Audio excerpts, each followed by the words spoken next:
Okay, a little quicker than I was expected, but that's okay.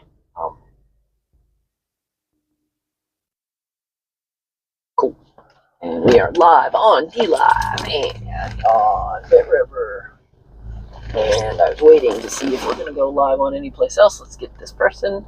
Don't want to run anybody over. Whew. This is the parking lot sometimes. That can be an absolute crazy circus to get out of. Let's see how I do today in the crazy circus of getting out of the parking lot. Popo. Oh, we're gonna have this is gonna be interesting, guys. Interesting. You guys might actually want to see this more.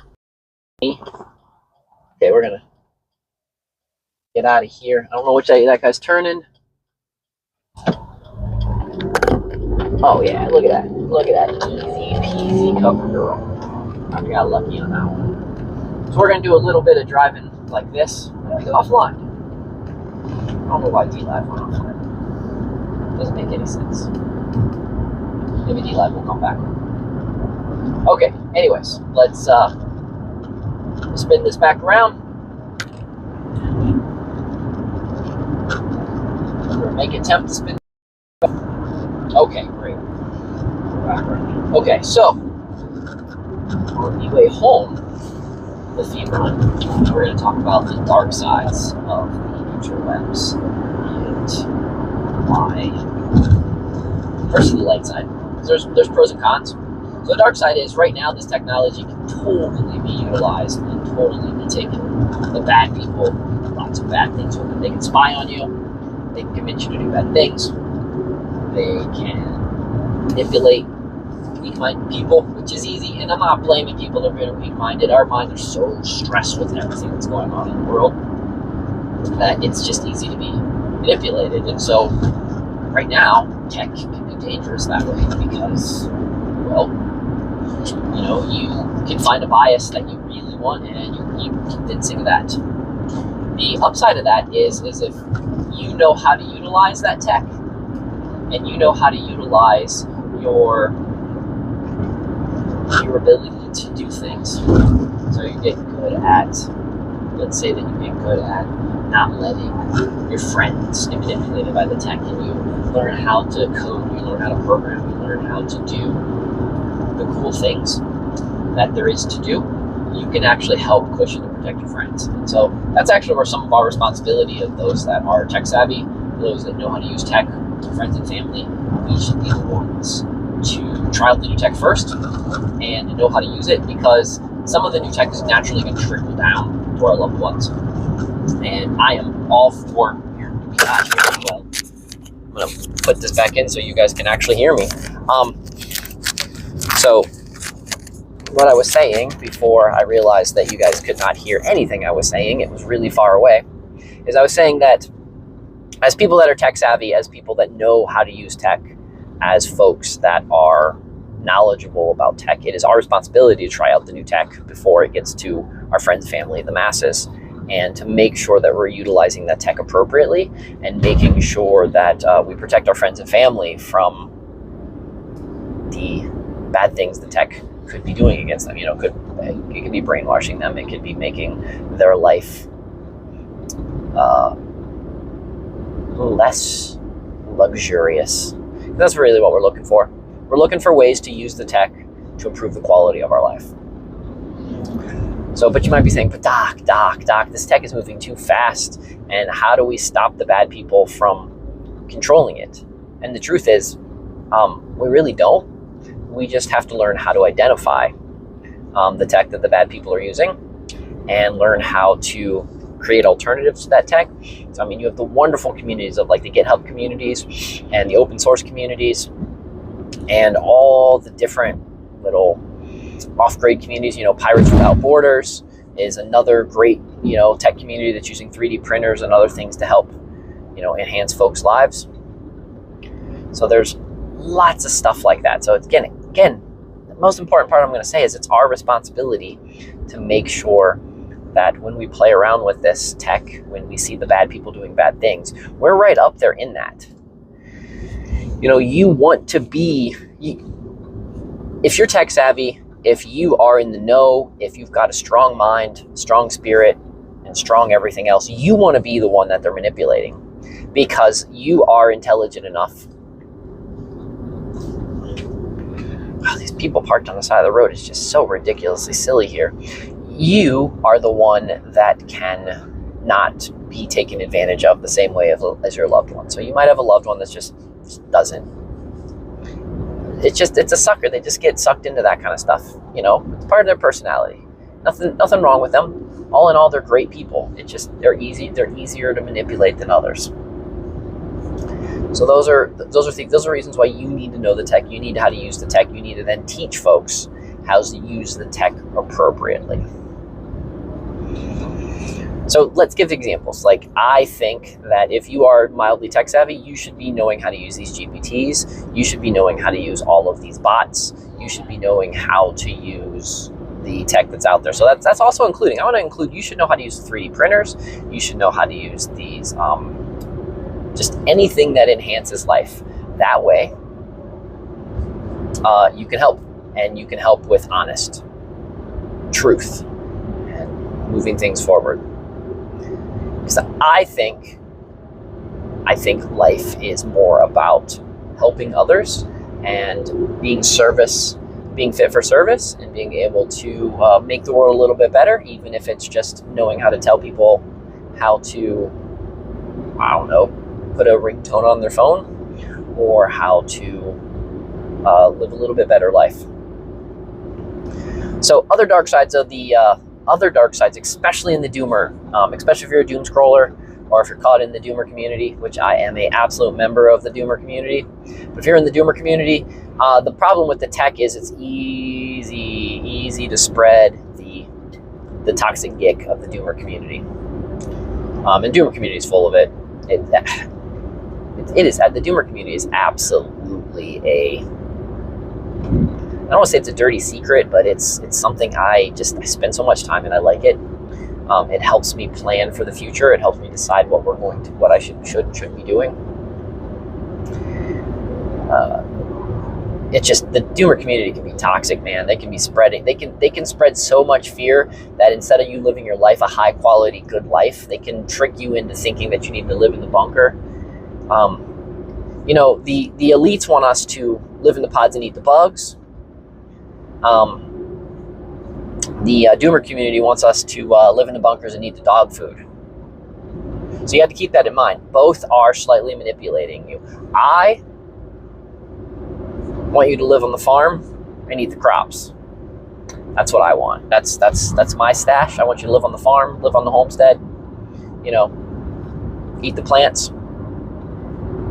I'll say crops. I like crops better. You know, live on the farm, eat the crops. That's what I want. That's what I want for all of you. And, you know, if you don't want to live in the farm and eat the crops, then I want you to, you know, in the house and eat the cookies, or I want you to live on the farm and eat the crops. You know, depending on how you fall. So interesting. So lost internet. I'd like to show you it, but I don't think I can. See, right in front of me, right smack in the middle of that hill is a cell tower, and we are looking at a cell tower, and I still occasionally are losing internet. This does not make any sense. Maybe watching my drive and seeing where we're going is kind of interesting as well. Some of you might really enjoy that as we're talking. Wow, really bad internet here. Yeah, so good lesson. I learned that a 5G does not make things better. It is not better. It is worse. So I'm going to put my phone back on 4G, because where I live, 5G, the technology here is not making my life any easier, which is fine, which is absolutely fine. I'm not a big fan of 5G anyways. So it's just, I was trying it out on this phone since this is supposed to be some silly 5G phone. So, but interesting, like line of sight. We were in line of sight of the tower and still no internet. So in the coming year, we're going to talk, since we're talking about technology, in the coming year, I'm going to be utilizing more technology. I'm going to be writing more articles in my Substack. I'm going to be updating more on the website. I'm going to be doing as soon as I can figure out how to do online classes, I haven't effectively figured out a way to write lessons. That's just one of my weaknesses, is writing lesson plans and doing those type of things. I need someone that knows something about how to do that. And when I can find those people, I am going to have them help me write lessons plans. I don't think the school's in session, but it's just a good idea to slow down anyways.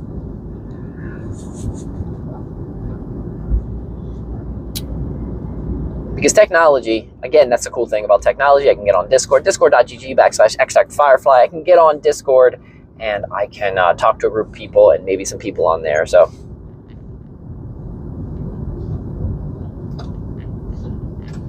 I didn't know that my phone had a overheating sensor thingy built into it. That's interesting to know. So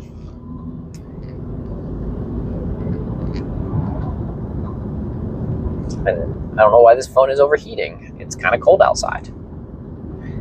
Maybe it's because the sun is on it. I don't know. Interesting. Does it feel hot? It does feel a little hot. It's not hot, but it's warm hot.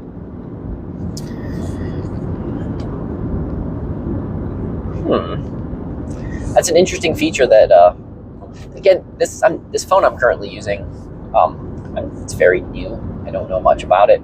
It's some Samsung. I'm not a huge Samsung fan, but it's kind of my only option to get with the glasses.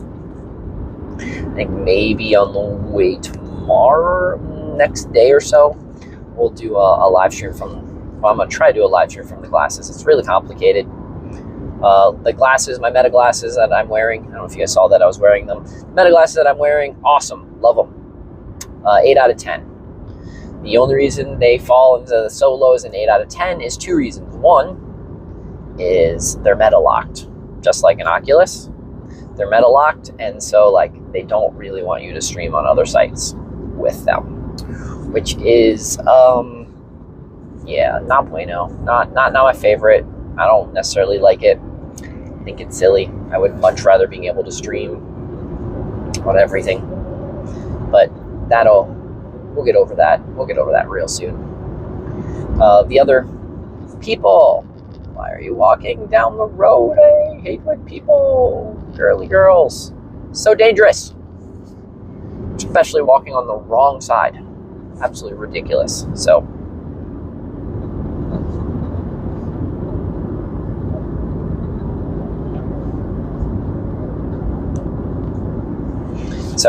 anyways, where we're at. Hey, where's Waldo? Good to see you.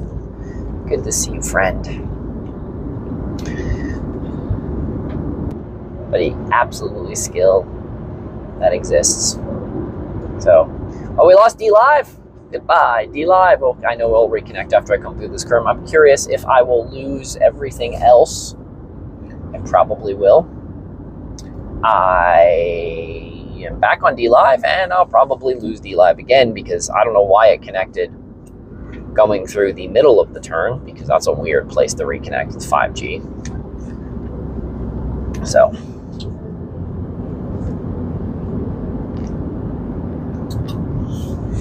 I'm back, yay! So I should be good now, at least until I get to my house. But if you guys are wondering, I'm driving down Route 19. Right now, this is Flat Top Road, but in a minute, it'll actually be renamed to Beckley Road. So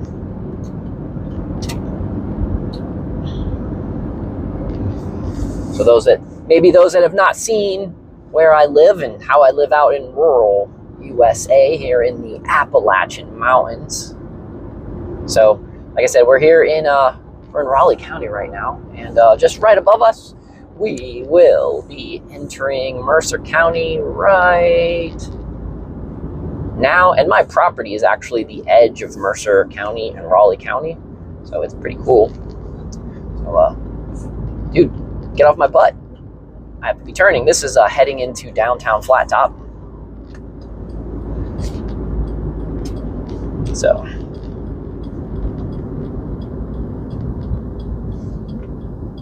here is downtown Flat Top that I am in. And then, here we are at my house, my humble abode on the top of a, you know you're a redneck when directions to your house mean turn off the paved road. So there's the neighbor's house. Both of those are Airbnb houses, rental houses. So I don't really have neighbors. And then we'll get to the view that most of you guys are used to seeing. And that's this view here, where I park my car in the wintertime so that it's easy to get in and out. So I'm not sure. I might end up doing a Let's Feed the Chickens in about a half an hour or an hour. We'll see. Okay, well, I don't know where I lost my light. It's lost. I didn't even find that. Hold on for just a second. So anyways, friends, I'll probably do a Let's Feed the Chickens in about an hour, half an hour, and all that stuff. So thank you guys for those that are watching. Where's Waldo? It was good seeing you. And I hope that I'll see you guys in just a bit. I don't know what I'll talk about in Let's Feed the Chickens, but we'll probably talk about something interesting. So if you're interested, cool. Other than that, I will see you guys a little bit later. Adios.